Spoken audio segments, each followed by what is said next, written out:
Canto 14. The Three Modes of Nature. Lord Sri Krishna said, "Once more to you I shall declare and lend what is the peak of knowledge that man can ascend, this paramount gnosis that the liberated sages have reached, by which the boundaries of mortal perfection have been breached. By taking shelter in this knowledge, they have obtained the highest wisdom, which in my oneness can be attained. No more are they reborn in the cycle of destruction and creation, nor are they agitated or confused by the universal extinction. O Arjuna, the worldly creation is my womb vast, within which the seed of life I infuse and cast, from which arise the beings of the mortal realm. For all the living creatures, I am the Creator Supreme. For all the wombs in which the living are generated, O Arjuna, I am the womb wherein they are created. And all the life forms on earth I have fathered. From my seed, all their life energies they have gathered. Rajas, Tamas and Sattva are the qualities procreated. Threefold in nature they have been created. O Arjuna, the immutable self is by them bound. Governing the body and consciousness, they are found. Sattva is the quality that reflects in serenity, illumined by virtue and an immaculate purity. This quality produces in man no disease or affliction. O Arjuna, it expresses through happiness and knowledge's fascination. Rajas is that which ignites in one a passionate fire, a strong feeling of liking, longing and desire. O Arjuna, it is born out of a position for things. Through attachment to works, it binds the self in all beings. But Tamas is the quality that creates a delusion and traps all beings by ignorance's illusion.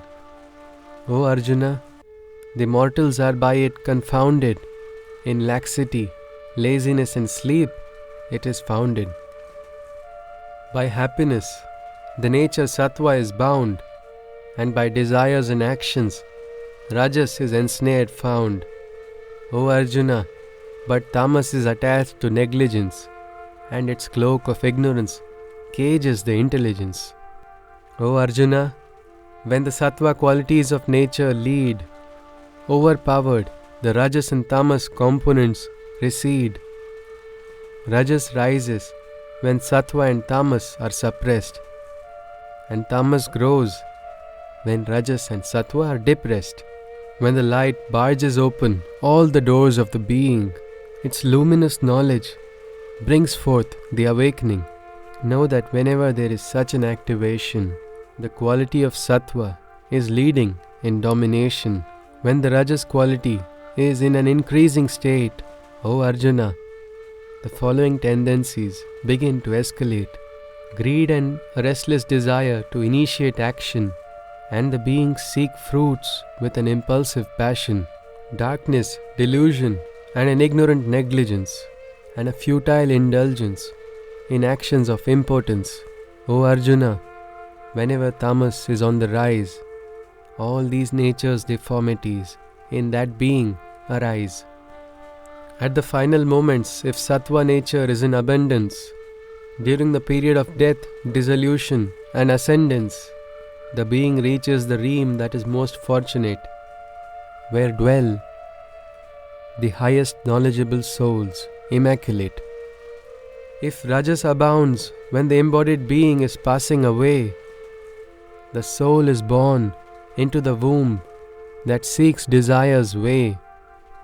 And if Tamas is the dying soul's nature predominant, the being is reborn in a low womb of a being ignorant.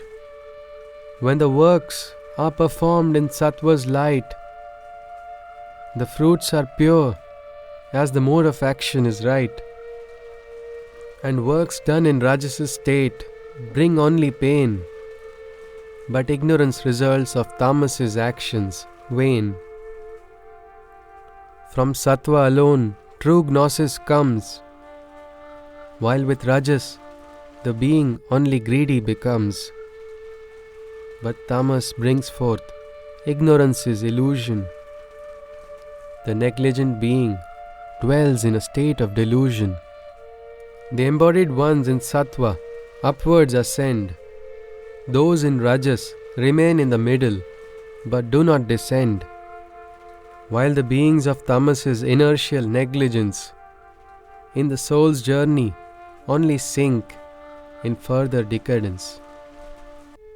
When the divine being attains the realization of nature's threefold modular operation and of the Supreme who is beyond nature, towards me he turns and attains my stature.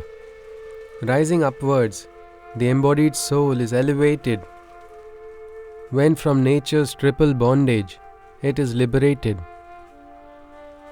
From birth, death, old age and disease, the sufferings mortal, the soul is freed and attains to the immortal.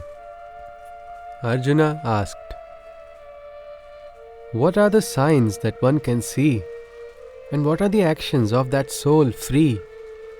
The triple natures, how does one ascend? O Lord, answers to these questions, please extend.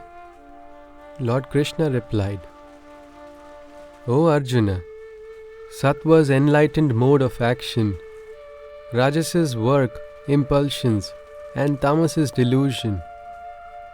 He who neither detests nor shirks away, nor desires these vehicles of nature in any way.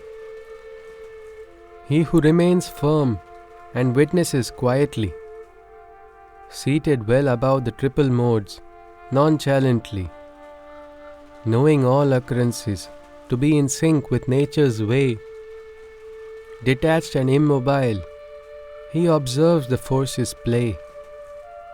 Who dwells in the self, poised and still, in both joy and sorrow, he remains tranquil. Stone, mud or gold, all as one he treats. Praise or blame, friends and foes, alike he greets. To him, honor and insult are just the same. The factions of foes and friends, another zero-sum game. In all his work actions, his desire for initiating has ended. Mortal nature, such a being, is said to have transcended. He who loves and yearns for me with his heart, he whose devotion for me has no end or start, nature's triple modes he can easily breach, and the supreme state he is said to be ready to reach.